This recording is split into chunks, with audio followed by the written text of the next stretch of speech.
Seseorang yang selalu ingin kerja keras, yang kerja bersungguh-sungguh, menjada wajada, barang siapa yang bersungguh-sungguh itu akan selalu mendapat. Itu sudah pasti, karena sudah ada ayatnya. Jadi yang perlu saya tekankan di sini, maka bersungguh-sungguhlah kita di dalam mengerjakan sesuatu. Kalau di dalam sloka adat Jambi itu ada yang mengatakan, pergi kayik cempetik keno, pergi ke darat jerat bingkeh, dan balik ke rumah anak lahir pulau.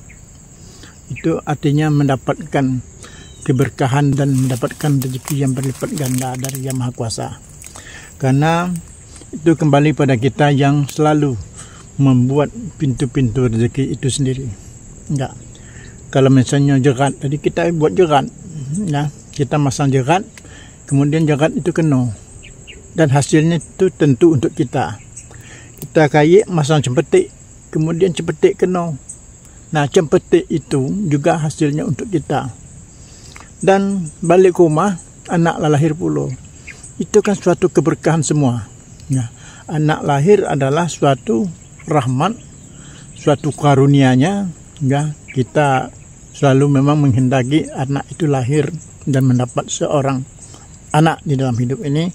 Kemudian kita balik, anak lahir pula. Artinya banyak. Pada suatu saat itu pintu rezeki dibuka dan diberi dengan hasilnya yang memuaskan. Dan ada kala juga kita serat rezeki. Mungkin pada waktunya kita serat rezeki itu karena kita mungkin diuji, dicoba. Apakah seorang manusia yang biasa, seorang hambanya itu sanggup menahan ujian, cobaan, dan rintangan yang begitu berat misalnya yang kita rasakan. Nah, itu pasti akan kita lalui dengan baik. Dan Allah pasti memberi ujian cobaan yang bisa dan yang mampu kita atasi. Sang Maha Kuasa itu tidak mungkin memberi cobaan pada kita yang tidak mampu kita hadapi dan kita atasi. Nah, itu yang perlu kita ingat.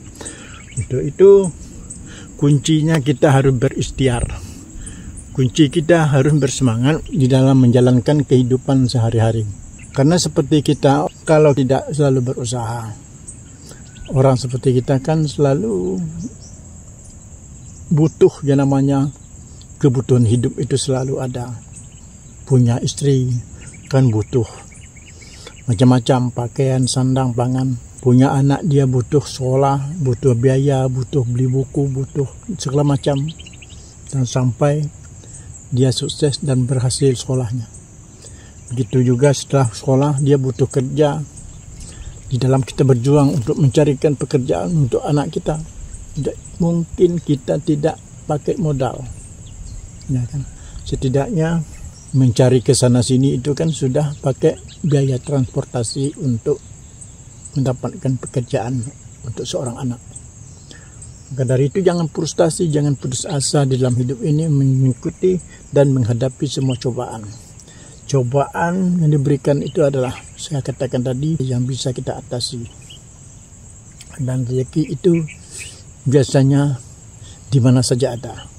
Biasanya di mana saja Tuhan akan memberinya. Yakinlah, setiap orang yang dilahirkan ke dunia ini pasti sudah ada rezekinya dan sudah diatur.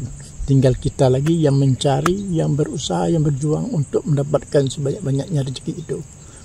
Dan jangan lupa, kalau kita memang sudah banyak rezeki, bersedekah, berimpak, dan membantu anak yatim.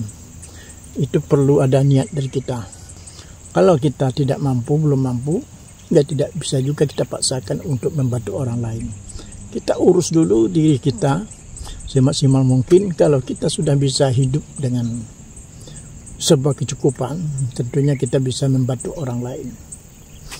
Itu yang perlu diingat.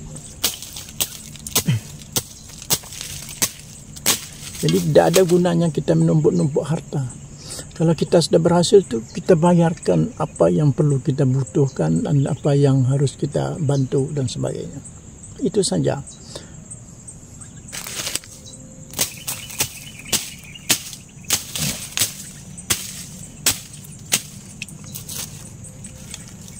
Jadi itu teman-teman, semoga konten saya ini ada bermanfaat untuk orang lain, untuk orang banyak, untuk semua.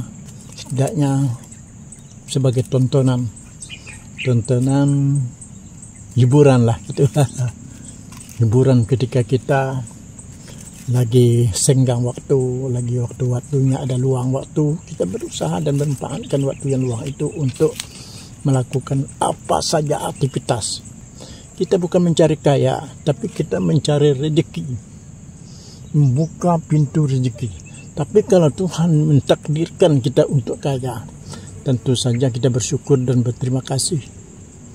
Tapi yang terpenting kita adalah cukup di dalam hidup ini. Cukup untuk kita, cukup untuk anak sekolah, cukup untuk keluarga kita dengan segala kebutuhannya sehari-hari. Itu saja, tidak ada yang lain. Ya. Tapi kalau kita ditakdirkan untuk menjadi orang yang kaya raya, insya Allah amanah itu akan kita pegang dan kita pergunakan harta kekayaan itu dengan jalan yang diridhoi. Tentu saja kita berinfak, bersedekah dan membantu orang susah. Demikian, terima kasih. Saya hari dengan wabillahi taufiq. Assalamualaikum warahmatullahi wabarakatuh.